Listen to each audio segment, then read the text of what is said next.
Christina Katerina and the Box by Patricia Lee Gauch.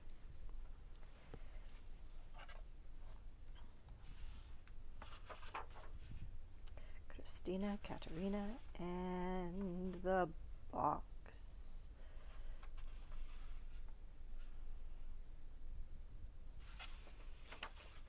For our Christina. Christina Katerina liked things. Tin cups and old dresses, worn-out ties and empty boxes.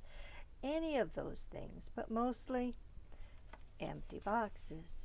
Hat boxes, bakery boxes, see-through lids, shoe boxes. Best of all, she liked big boxes.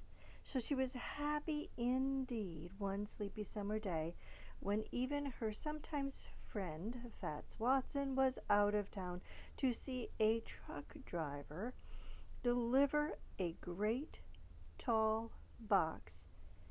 It came on a refrigerator. "Oh, how grand and new," Christina's mother said, looking at the refrigerator. It really is," said Christina, looking at the box.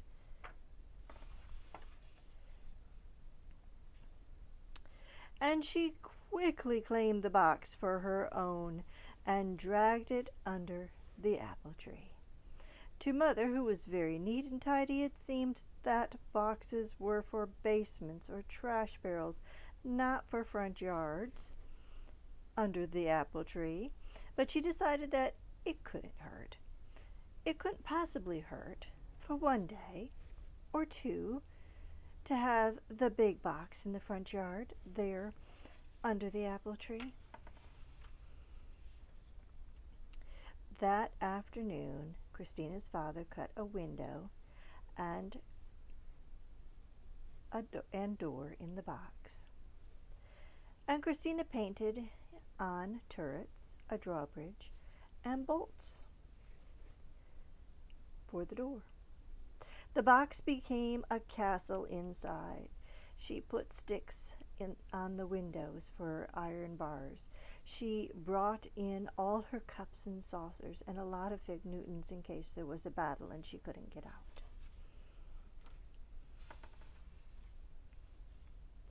For 2 days, she and her bears lived and played in her castle peacefully.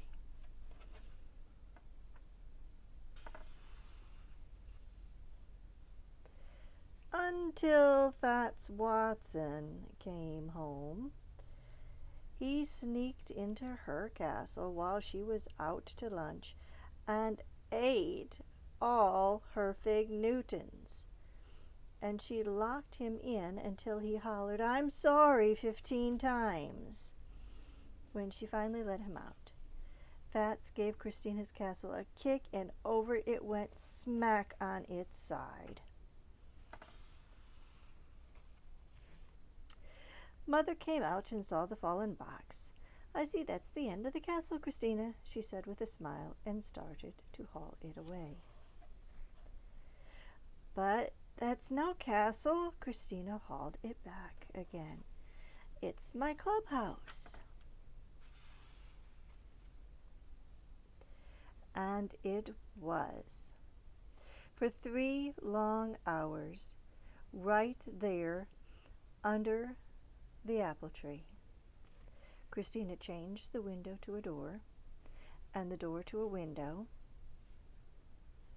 She put in 2 benches for members and a chair for the president. And she painted "Keep Out, Members Only," and "Danger to Enemies" on the other side.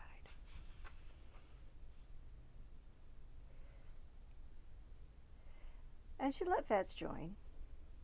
Then they met in the club house, which was very dark when the door was closed, and very secret. And they spit on a nickel, and they were friends forever. And they were.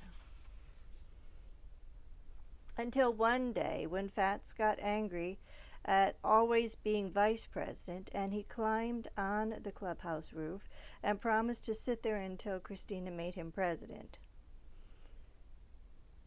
Only the roof caved in first, and Christina disbanded the club.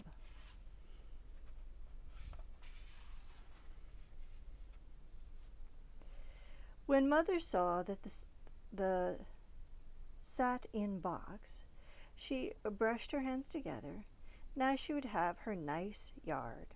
Well, she said, that is the end of the clubhouse, and she tugged it toward the street.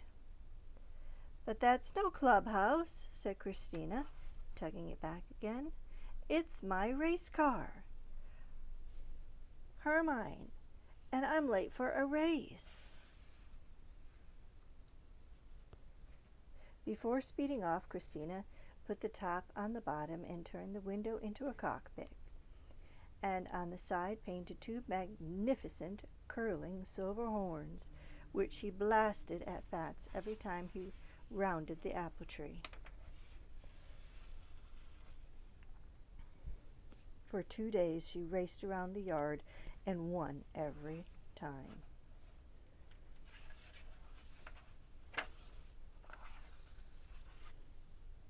Until Fats said he'd take a look at the motor because it didn't sound quite right. And when he cut off the nose to get at the motor, the car collapsed.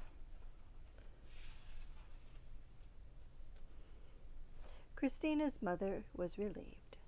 Well, that is the end of the racing, she said, and she pulled the cardboard toward the trash barrel. But that's no race car, said Christina, pulling it back again. That's the floor of my summer mansion, and I'm going to have a ball. And she did, right there under the apple tree.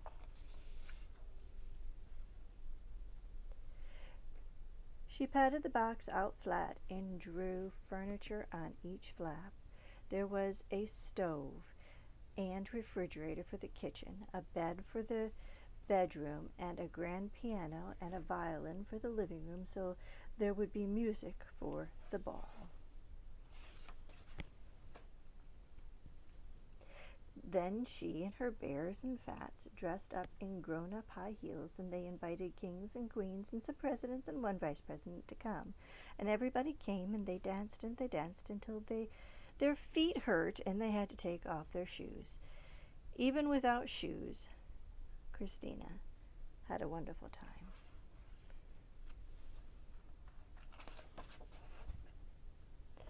Until Fats decided the floor needed scrubbing, and he sprayed it down with a garden hose and then mopped it until the floor puckered and grew lumpy, and finally it fell apart.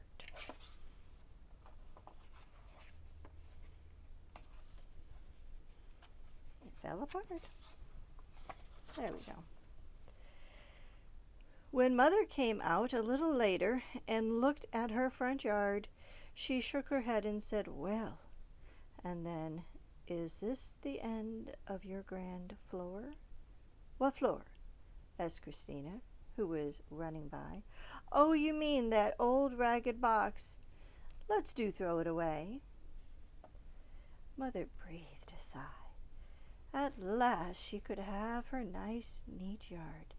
But quick, Christina said.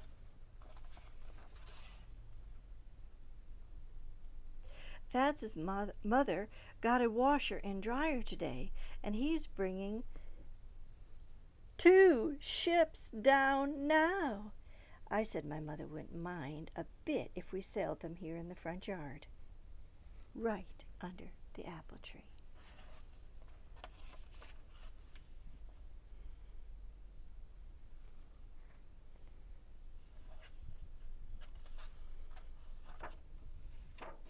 That's all.